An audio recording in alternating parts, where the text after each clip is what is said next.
What's up, guys? Flippin' Steve. On my way to the gym. Just had my breakfast. Are you hungry? Get some food? Hungry time? Where are you? Feeding time. Don't run behind me. Time to feed.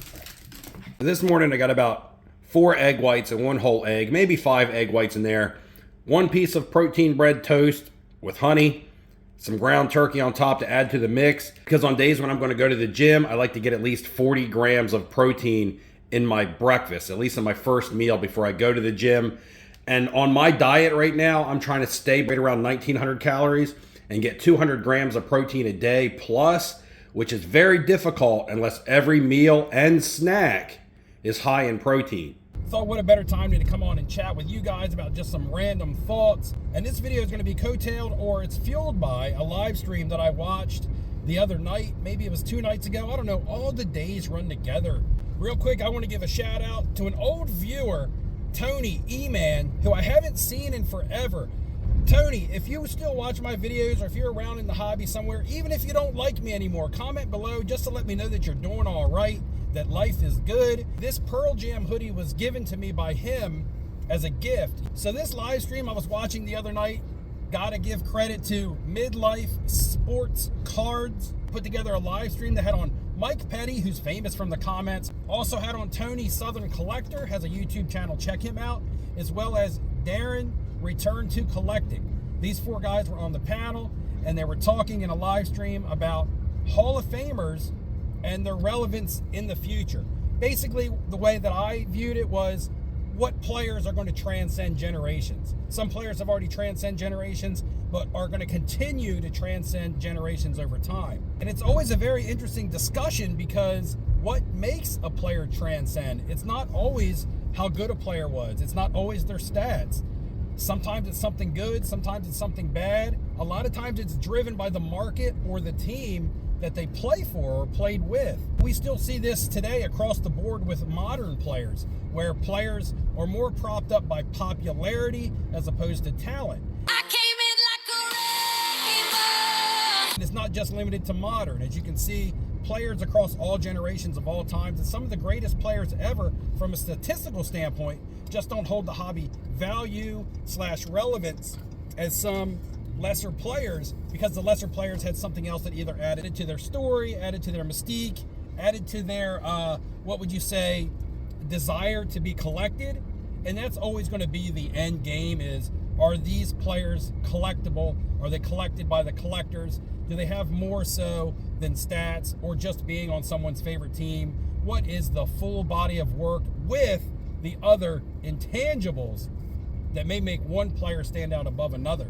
And I know I may have mentioned value, but value of a card doesn't always necessarily translate to hobby relevance/popularity, because supply and demand is what always plays into the value of a card. You know, for example, Barry Bonds rookie cards, unless they're graded in PSA 10s, will never really be worth a whole lot of money, because there's massive amounts of them produced and printed.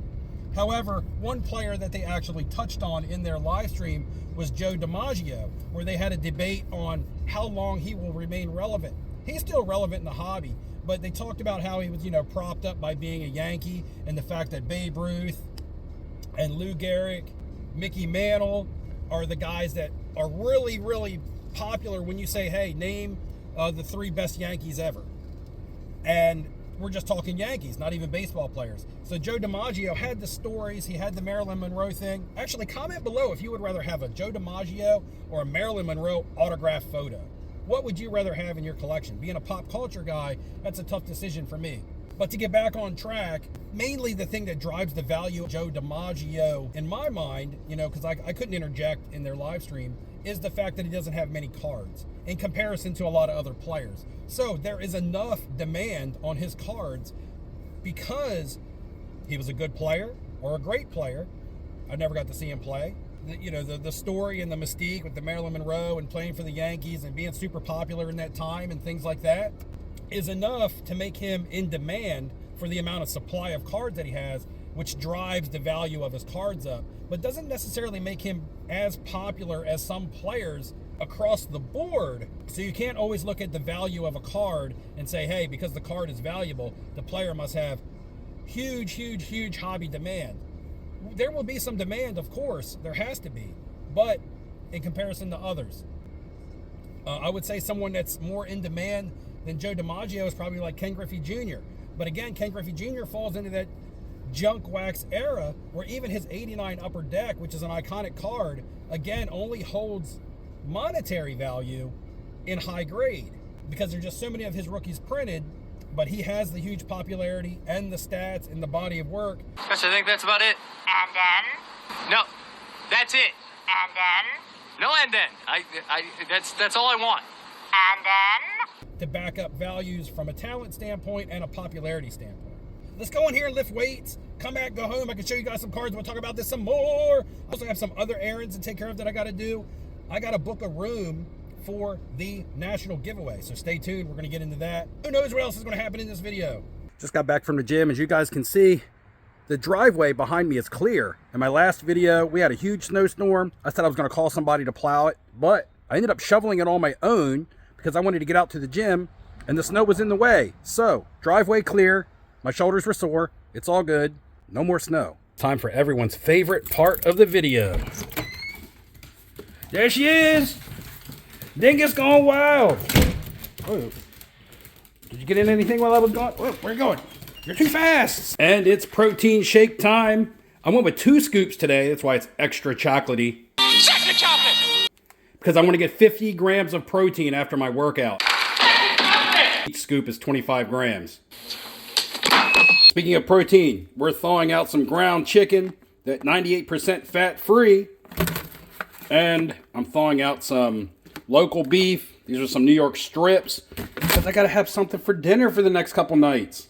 So now, one of the best parts about this video is I get to show you guys my vintage cards again. Before you guys go to the comments and say, Steve, you keep showing us the same cards. You're damn right. I didn't buy them to keep them locked away in a box. First big vintage card I ever bought, and a prime example of stats don't equal everything, is the Willie Mays rookie card, Bowman 1951. Now, this is an expensive card. What do we get for $10? Willie Mays, in my mind, will be hobby relevant forever. He's widely considered to be the best baseball player ever. Some of the best stats you'll ever see. Everything you want. But when you compare him to Mickey Mantle, the exact same card, exact same year, they played in the same era, the Mickey Mantle draws 2 to 3 times the value of Willie Mays in the 51 Bowman due to the fact that Mantle has a lot of intangibles other than the fact that he was just a great player. So again, you can see how certain things can make things more valuable than others. Not that Willie Mays doesn't hold tremendous value because he's awesome, but in comparison to Mantle, he's like pennies on the dollar. So guys, comment below. Do you think that Willie Mays is underrated / underpriced in the market? Do you think he's fairly priced? Or do you believe that when you compare him to Mickey Mantle, that Mickey Mantle's overpriced? I'm really interested to know what you guys think on that one. Speaking of commenting below, in my last video, I asked people to try to name some songs that I played in the beginning of my video. Only 2 people participated. So just for participating, you're getting entered into the trivia of the final 12. See who gets a chance to win a trip to the National. That'll be Lebowski's Sports Cards and SFO Sox Fan. Message me on Instagram if you guys are interested in being entered, because if you are, you've got an entry just for participating.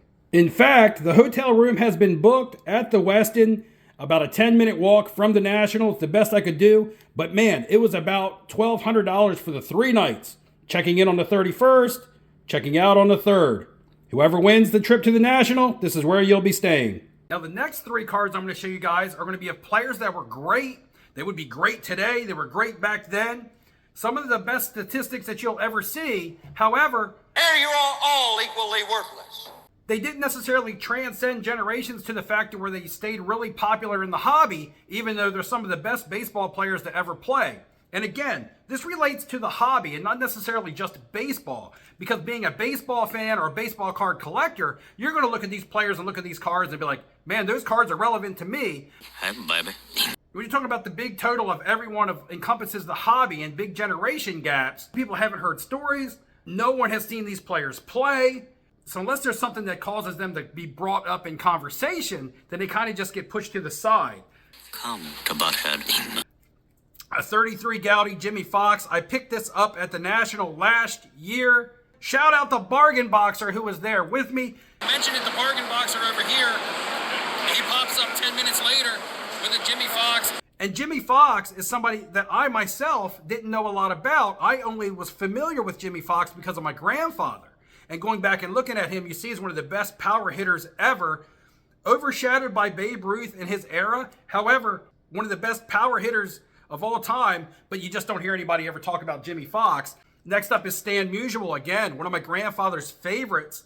Who's the man? Who's the man? I've heard of Stan Musial, never got to see him play, but unless I went back and actually tracked his stats, I wouldn't have known how good he really was.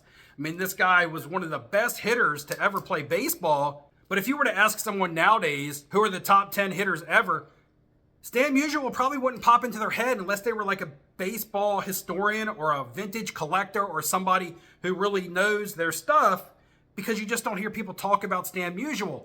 I'm not saying that it's right. I'm just saying that it's a fact. And last but not least, one of the most underrated players / cards in the hobby, in my opinion, the Frank Robinson 1957 rookie card. When it comes to statistics, Frank Robinson is up there across the board. One of the baddest motherfuckers of all time. Batting average, home runs, RBIs, MVPs, titles. He was the first African-American manager in Major League Baseball.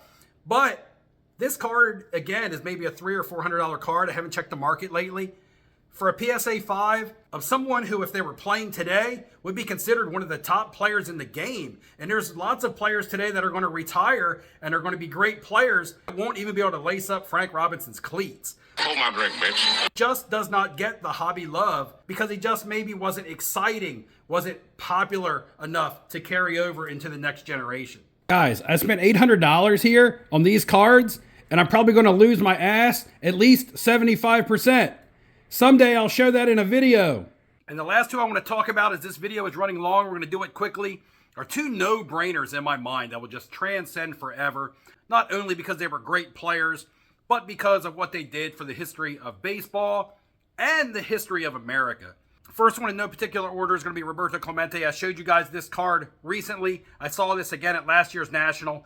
Bought it on impulse because it just looked amazing with all the character in it. I bought the card, but Roberto Clemente, 3,000 hits, 5-tool player, no denying his talent on the field.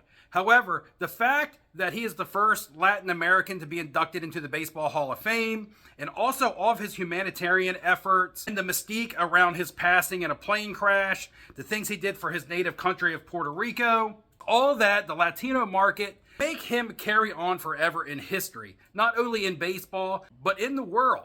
Roberto Clemente will be a name that will be synonymously forever attached to the progression of baseball, as well as being a great player. And of course, last but not least, the Jackie Robinson, I have the 49 Bowman. It goes without saying, the impact that he had on the game. Throw away what he did from a talent standpoint, just the rest of the impact, the courage, the thing it took for him to be successful in baseball. Just check Instagram next month. Next month is February. Everyone will be posting their Jackie Robinson cards due to the fact that it's Black History Month. Speaking of Instagram, follow me at flipping_Steve. Not Baseball History Month, but because it's Black History Month, which is American history, and Jackie Robinson is a part of that, and his legacy will live on forever. Not due to the talent that he had on the field. It took his talent to get there, but it took a lot more than talent to make him into a baseball player and to make him into an American icon, a piece of Americana right here, Jackie Robinson. Going to go ahead and cut the video there. Going on 15 minutes, going to try to beat the 15-minute mark. Make sure you're commenting on all of the content below because you never know when I'm going to pull somebody to compete for the national giveaway. The giveaway is real, and this might actually be the last year that we do it. So make sure you get entered to win. I'll see you guys in the next video. Like and subscribe on your way out. Sleepy girl.